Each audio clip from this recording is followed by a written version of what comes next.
I haven't cleaned my apartment for an entire week. Mountains of clutter, towers of dirty dishes, socks in the most unexpected places. All of it now makes it hard to simply walk around the room. And you know what? I don't like living in a mess. I just hate cleaning. Hi, my name is Barbara. This afternoon, I fell asleep and woke up at 9 in the evening. I looked at the clock, glanced at the apartment, and thought, why not? The whole night is ahead of me. Let's tidy this place up. They say that by stepping into someone else's room, you can instantly figure out what kind of person lives there. Well, welcome to my inner world. I'm one of those people who combine two seemingly incompatible traits. I absolutely love scattering things around, and at the same time, I love when my home is clean. It sounds like a contradiction, but I have my own logic. I can easily navigate this chaos. I remember exactly where I tossed this or that thing. It's my personal navigation system. There's another principle I follow. It's better to do one big deep clean once a week than to put a little something away every single day. Not every drawer is in perfect order, and that's okay. Turns out, I have a bunch of tripods for lights, for the camera. I've wanted to become a real blogger for a long time, but most often it goes like this. I prepare for filming, set everything up, and actually film at best once a month. Now, my bed. I never make it.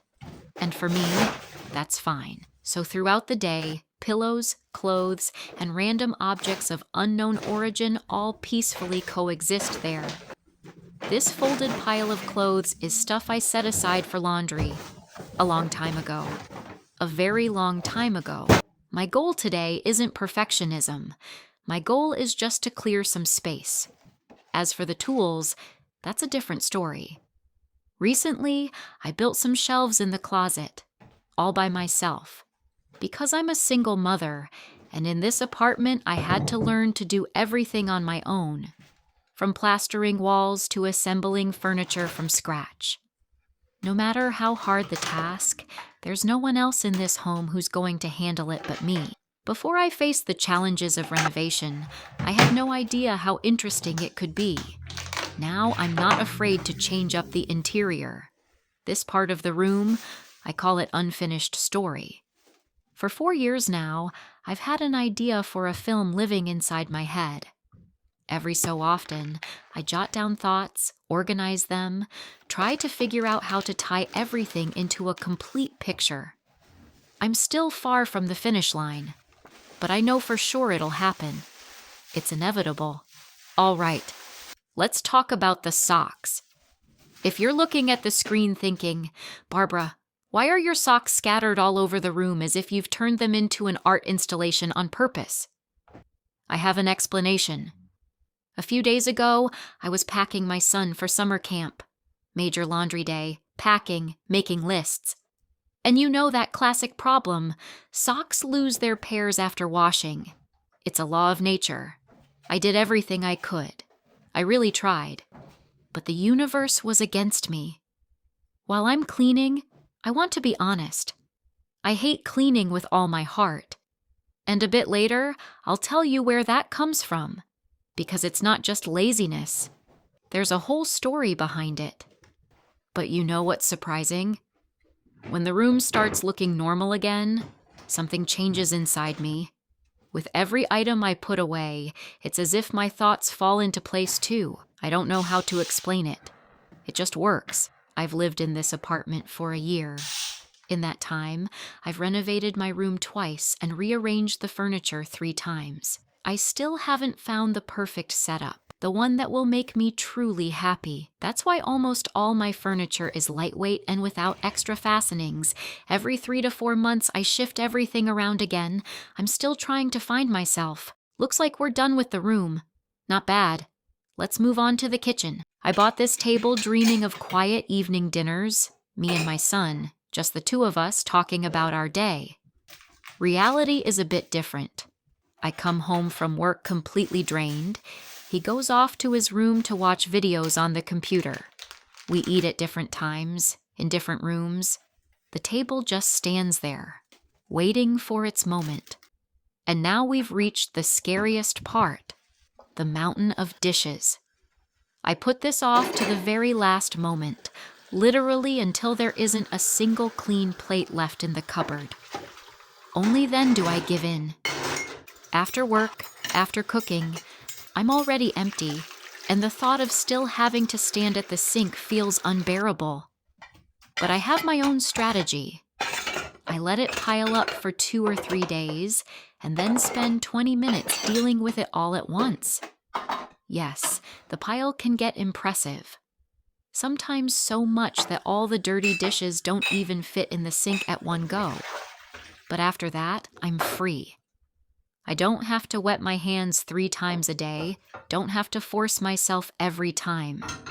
20 minutes, and it's done. Where does all this come from? Here's the promised story. When I was a kid, every Sunday turned into torture. My sister and I would clean our 4-room apartment together, closets, floors, dust, everything. It was my only day off, plus homework, plus knowing that tomorrow it's back to school for 5 more days. I hated those Sundays. My mom explained simply, "Your future wives. If you don't learn to clean, no one will marry you." Honestly, it would have been better if that part never happened. Because that pressure, from family, from society, and later from my husband, that I was supposed to love cooking and cleaning, it just broke me. I tried to fit the mold. It took an enormous amount of energy I could have spent on myself, on what interests me. Now, after my divorce, for the first time, I feel like my time belongs to me. I don't cook 3 times a day to please someone. I don't keep everything pristine for someone else to judge. I spend my time on what I think matters. And that feeling is priceless. Maybe that's why cleaning once a week is easier for me than doing a little every day. Meanwhile, the sun is starting to rise outside. The kitchen is almost done. My son is 10. Right now, he's away at summer camp. And for me, that means a few weeks of quiet, freedom, and the chance to just be alone with myself. No scheduled cooking, no household obligations. Just me and my apartment. If I'm honest, I put in far more effort for him than for myself. I started the renovations with his room, and only then, with what was left, did I deal with my own. That's how it is in life too. Every morning before work, I cook him a real meal, and I just grab whatever's handy. We eat differently. I don't eat meat. He's really picky. So I cook separately, just for him. I can live in any conditions. He can't yet. So it's him first. Sometimes he tells me, "Mom, I really don't care if the house is tidy or not. I can eat anything." And I believe him. But the voice of my mother in my head is stronger. I can't just switch it off and leave things undone. Not yet. By the way, the mess in his room is clearly inherited from me. He collects little parts, toys, sentimental trinkets. He really needs them all in the moment. Then I find these treasures in the most unexpected places. Under the bed, behind the radiator, in the pocket of a jacket. He doesn't like cleaning either. The apple doesn't fall far from the tree. But I understand.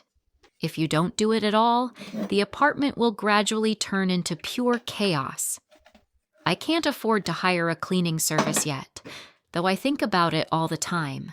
Because every time I notice a dusty corner or a pile of things on the floor, a list automatically pops up in my head. Need to tidy, need to clean, need to sort. And my mood drops immediately.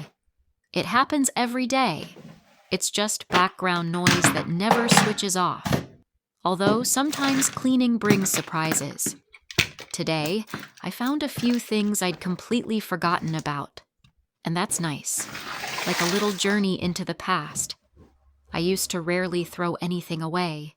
Things would accumulate, gather in the corners, lead a life of their own. But after a few moves, everything fell into place. Literally. When you're packing boxes and realize you haven't touched half of it in years, you start looking at things differently. Now I buy less and let go of the unnecessary easily. Without regret, time for a wet clean. Confession. I used to go a whole month without washing the floor. It felt like a task of cosmic complexity. But then I bought a decent mop, and everything changed. A small tool that took away a huge psychological barrier. The bathroom and hallway are staying as they are today. I'm out of energy. And you know what?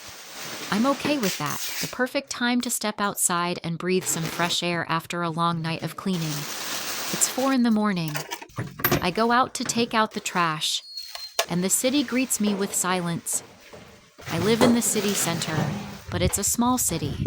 300,000 people. At this hour, there's nobody outside. Just empty roads and something that feels like peace. I stand there for a moment and just breathe.